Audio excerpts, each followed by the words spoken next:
Jennifer Carlson, welcome to the conversation today. Thanks, John.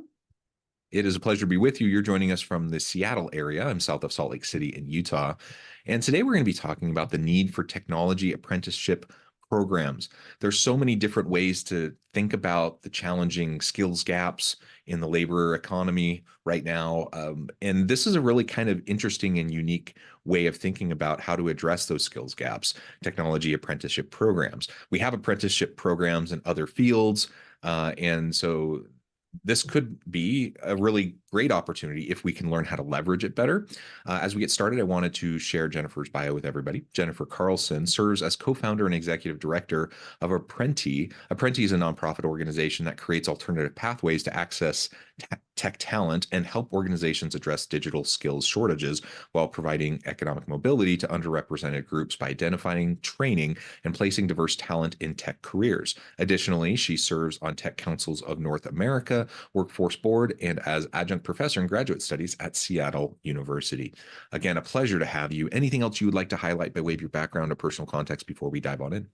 Other than I don't come from technology as a traditional practitioner, I actually came from insurance and other industries running large P&Ls and was an executive sponsor of tech projects.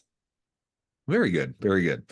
Well, why don't we start by just exploring this idea in broad terms? What exactly is a technology apprenticeship program as you conceive of it and as you've seen it play out in different spaces? And then we can dig in a little bit more as to the need and how we can best leverage it. Sure. Apprenticeship in general is a hybrid training model of a combination of classroom and hands-on skill. As you said, it happens in a lot of industries, but the word apprenticeship is most traditionally tied to the building trades, blue-collar jobs in the U.S. But in reality, it exists in medicine. We call it residency, clerking, and law. It has many names, but it's an opportunity for people to skill up, reskill, however you want to look at it, without necessarily having to go the college route, which is been the predominant location for where we find our talent today. And so they take accelerated classroom, mix it with some level of mentored hands-on skills. You put those two things together and you have an apprenticeship. Yeah, excellent, excellent. And even in the university space, we see the use of apprenticeships or apprenticeship-like experiential learning is very common, increasingly common. And I was thinking, just as you were describing some of those, things like student teaching for educators, not exactly what you're talking about, but it's a model I think most people are very familiar with, right? How it plays out. And I'm a university professor. That's my full-time gig, and I teach in the HR organizational development change management program. And we lean very heavily on experiential learning, real world consulting projects, those sorts of things, so that by the time our students leave, not only have they, learn the coursework and the concepts and the knowledge that's going to help them be successful, but they've worked on developing the actual skills to help them be successful because they've done it. They've done the work. They've been mentored. They've been coached along the way to help them develop their chops. And, that's really ultimately, I think, what employers are wanting nowadays. They don't want someone who's just gone through kind of the quote unquote traditional university kind of experience where they've, sat through exams and regurgitated and blah, blah, blah. They want people who know how to do stuff. And apprenticeship programs is just a really great way to do it. And like you said, it's a great way to do it without the traditional kind of baggage of a university experience. And I say that as someone who is a professor at a university, and I know you are too. Like that has a really important role for sure in developing the workforce of the future. But there are so many people that can do amazing work that don't need to go through the traditional kind of 4-year degree process and can be reskilled or upskilled much faster through things like these technology apprenticeship programs. Yeah, I think that there's kind of 2 points of view to this, because I'm with you. I mean, you and I probably went through traditional higher ed for ourselves the same way. We have a growing divide in this country of people choosing not to go to the university route for one of many reasons, whether it's the cost or it's simply not something that was part of their upbringing, right? And this is, or from a learning modality perspective, that isn't their preferred learning modality. They prefer a hands-on environment, and universities don't necessarily give it that way. And so, fewer than 70 or 30% of America go to university, and only about 2/3 of that graduate from it, which means the density of our population isn't going near a university, which Yeah. means if we're going to find a way to close the talent gap, and I do believe that there are amply enough people in this country domestically that can do the work, they just need a different learning modality to get to it. Then we're going to be in a perpetual upside down problem, and we have it in all sectors. This isn't just a tech problem. Yeah. The other half of this equation is it's not about replacing the baggage, as you called it, the university track. It's let's put the emphasis where it belongs. And we've made a mistake since the 80s in this pivot towards universities and colleges and four-year degrees being what we perceive to be as the gold standard, and saying you have to have one. And now we've put that requirement or limit on every job in tech, even customer service and entry-level jobs. And the reality is a lot of the jobs in tech don't require that. So, we've kind of created our own bottleneck in a way. And so, not to take anything away from universities, we've got internships that we do, but there's not a lot of consistency in those, whereas an apprenticeship is a more rigorous and standardized system so that you know what you're getting out of it. And if somebody has completed an apprenticeship in technology as a software developer in company A, and they change to an industry in another company, but it's for the same kind of job, the core functions of those jobs stay the same, right? They look more like an electrician than we think, because the current runs the same way for everybody. Well, writing Java looks the same virtually for everybody, with distinctions made for HIPAA compliance if you're doing it in healthcare versus financial services compliance if you're doing it in high finance. But the core still looks the same. Well, that's what an apprenticeship does, whereas an internship, which is what we're used to, doesn't necessarily do that. You may go to an internship for 6 months and do 6 different things for a month, or an internship for 6 months and do one thing for 6 months. And there's no consistency to that for companies to be able to consume. And then the bigger issue is we have a limit, and we have hit that limit. We only graduate 85,000 computer science degrees, which is the preferred degree for this sector, a year at the 4-year level. We're opening hundreds of thousands of jobs annually. There's no way to close that gap. We left over 1 million jobs open last year. College alone can't close that. So we're going to have to find a parallel path and create another way in. And the best way to design that is not, yes, there should be some increased capacity on the university side, but there also needs to be a pathway for people where university just isn't part of the journey. Yeah, and one of the things that I really appreciated about your nonprofit that you do work with is specifically utilizing things like technology apprenticeship programs to reach out to underrepresented groups. And so we know, for example, you just shared a bunch of stats around, college attendance and finishing college. We know that underrepresented groups are less likely to go to college in the first place, and if they do go, they're less likely to complete and to finish.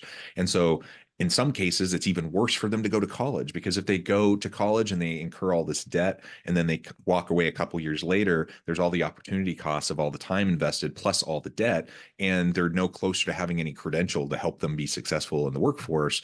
And that's one of the, I think, pretty valid critiques of higher ed right now, is we have to find a better way to serve diverse populations, and these types of apprenticeship programs really open up opportunities and reduce barriers to entry, I think, for a lot of individuals who otherwise might not be best served through a traditional 4-year kind of education.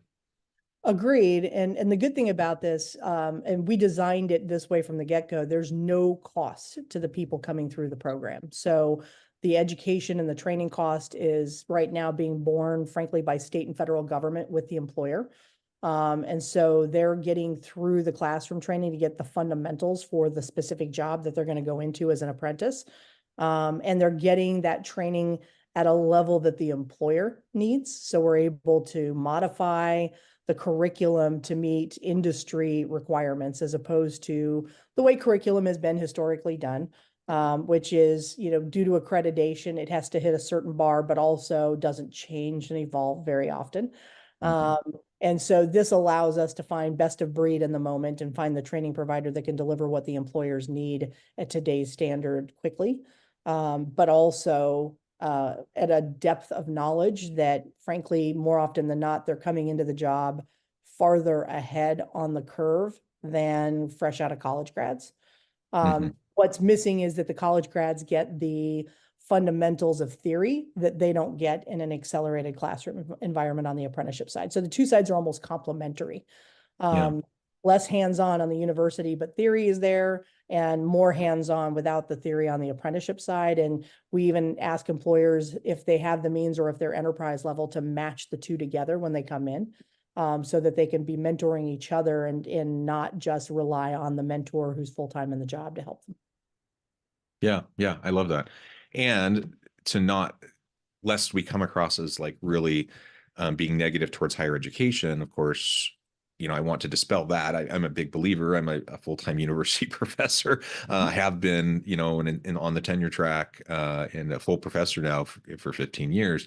And so it's hugely important, but you're highlighting, some of the gaps at quote unquote traditional university type experiences, right? Yep. And what I've seen, so I'm at a regional teaching university, Utah Valley University, south of Salt Lake City. We are open enrollment, meaning we serve everybody, anyone who comes, which I really love the mission of the university. We're trying to reach underrepresented individuals, and to help them be successful, meet them where they're at, and help them to achieve. And perhaps it's due to our mission, perhaps it's due to our open enrollment kind of approach. But we have kind of deeply embedded in our DNA this idea that we have to really create career-ready individuals, people that have tangible skill sets. So kind of marrying the two, like you were just describing, taking the theory with the practice, more experiential learning, and really building that, embedding that throughout the programs. And I'm just a huge believer in that. And I would love to see more universities go that direction. Because I think we just better serve those people that we take in. Now, that said, again, coming back to this idea of apprenticeships, that some people, it's just not in their best interest to go, take time out of work and go take a full-time 4-year degree kind of traditional university experience. And so these types of nationally registered apprenticeship programs and technology can really be a huge help. Can you walk us through kind of the nitty-gritty of what that looks like, what those experiences often entail? Perhaps either there's people listening today who could see that as valuable for themselves or for, their loved ones, or perhaps, a leader who's listening might think, oh, this might be a new approach that we should really explore in trying to attract and retain top talent and reskill and upskill our workforce. Sure. Yeah. So apprenticeship is a job, first and foremost. So the classroom training is 20% of the apprenticeship. So you're looking at, several hundred hours over the course of an apprenticeship of learning time in a classroom environment, which could be, in our case, virtual. And then there's a minimum of 2,000 hours on the job where they're doing the work, being mentored by somebody in the job. And those two things coming together is what makes an apprenticeship. Classroom time alone without the job is pre-apprenticeship. The job has to be there as part of the equation. So it's an earn and learn model. You're being paid an apprentice wage, which is below the wage of a fully qualified person, but it's still an employee wage with benefits and everything that comes with that for you in that 2,000 hours. The apprentice comes to us, for the record, median age in our program is 32. So these are people who are further along in life. To your point, they're either not able to go back to school and start over at that stage, or they're going to be doing it in an online environment, or a night and weekend kind of environment, which sadly in our industry from a tech perspective is not where most of the recruiting gets done, but it is where the greatest audience is. So you put those two things together. The apprentices come through and take a basic skills assessment online at apprenticecareers.org. And that teaches us what they're at a math competency level and basic logic and critical thinking. Are they good problem solvers? Those are really the two most important facets to getting into tech. Math is really at an algebra level with some geometry. Yeah. You're not writing algorithms in your head or fixing code, right? We just want to see what your baseline is. If you score over an 80, you're in our candidate pool. And the employers are coming in and putting up jobs and saying, we're going to take 5 cyber analysts, we're taking 10 software developers, we're taking 20 cloud operations people, whatever that platform is that they need the additional help in, where they've got staff that they can pair up. they're committing that headcount to an apprenticeship, and we work with them to internally work through culture and how to onboard, how to even interview differently, because these are not technology-centric interviews. These are soft skills interviews because you're sponsoring them to learn in the job. Right. And then we're kind of facilitating, as I jokingly refer to it, eHarmony for tech. And we're doing the quantitative and the qualitative. The quantitative is that skills assessment that you have to score 80 on before you're in my pool. But then we're going to interview you to get at what skills are you bringing to the table. You know, if you've only worked in food service, you've got, you know, supply chain and payroll and hiring and times, and you've got all of these skills that when they're de-identified from where you did them, have greater value to the employer. And that's what we're sharing with the employer, are the skill sets you bring to the table. And then they're choosing the candidates they're going to pull in that are being sent to class, with that cost being covered by federal government, state governments, and employers.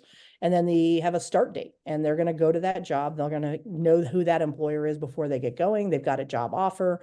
The only thing stopping them from getting to that is the completion of the classroom time. Unlike the building trades where you think of apprenticeship and they might do 5 years where you're 1 day in classroom and 4 days on job, the tech sector said, we don't have that capacity. We move too quickly and too much changes. So we've compressed the classroom time to the front of the apprenticeship. So you'll do 4 or 5 months in classroom before you start your job, and then you do that for a year. And then at the end, 88.5% of them stay with their employer of record and are full-time employees at full rate, and are now in the sector, and they're overlooking or doing away with, let's say, the college degree requirement. You've now proven that you have it, call it a 1-year audition, right? You've now proven that you can do the work, you know their systems, you know how they operate, you've been ingrained in their organization, and they're happy to keep you. That's their whole point in doing this, is it's a train to retain model for employers to cultivate new talent. Yeah, I love so much about that. I love that this is something you're learning while you're doing, you're getting paid while you're learning, while you're doing, that so many of those individuals are retained by the organizations into more traditional full-time, normal industry rate employment after completion. All of that's incredible. And I also, you know, as an HR professor, one of my biggest pet peeves is the arbitrary, you know, requirements that you see in so many job postings about years of experience or degree, you know, requirements. Is it necessary sometimes to have a college degree? Sure. Is it necessary sometimes to have 3 to 5 years of experience? Sure. But what you end up seeing in like almost every job posting is, like, by default, they say 4-year degree and 3 to 5 years of experience. And then you're just like, well, what in the world is anyone supposed to do? It's just so How do I dumb. get it if I can't get it?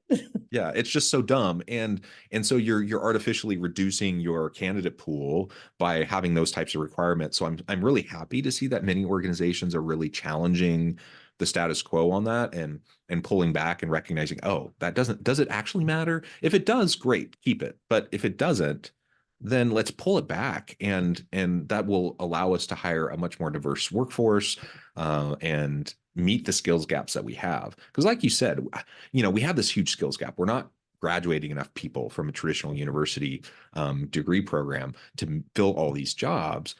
But we have people, like, we have tons of people in this country who could do this work if we make it more accessible to them. That's right. There's a huge level of underemployment. Because we focus on underrepresented minorities, women, veterans, persons with disabilities, those are our targets for bringing into this. I will tell you that the number one role or occupation that comes to us are newly separating military, right? They're about to be veterans. Number two, Uber drivers. Like, these are people who have been working, and have a desire for something more, but either don't know where to start and can't get going, or don't have the means to just quit and go back and start over. And so, yeah, 31, 32 makes sense for that population to say, okay, it's time for me to kind of settle in and find an actual career. And what's a better way of getting there than through an apprenticeship rather than going to university? From a earnings perspective, just to kind of, you know, give a framework for people to think through, 25% of the people who come to us are unemployed or long-term unemployed.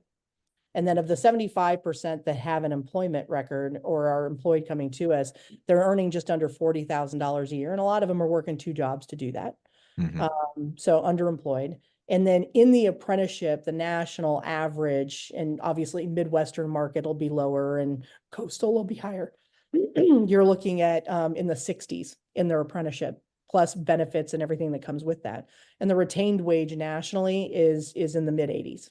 So Mhm. you're looking at 17 months, 18 months going from unemployed or just under 40 to 85 plus. Yeah, incredible.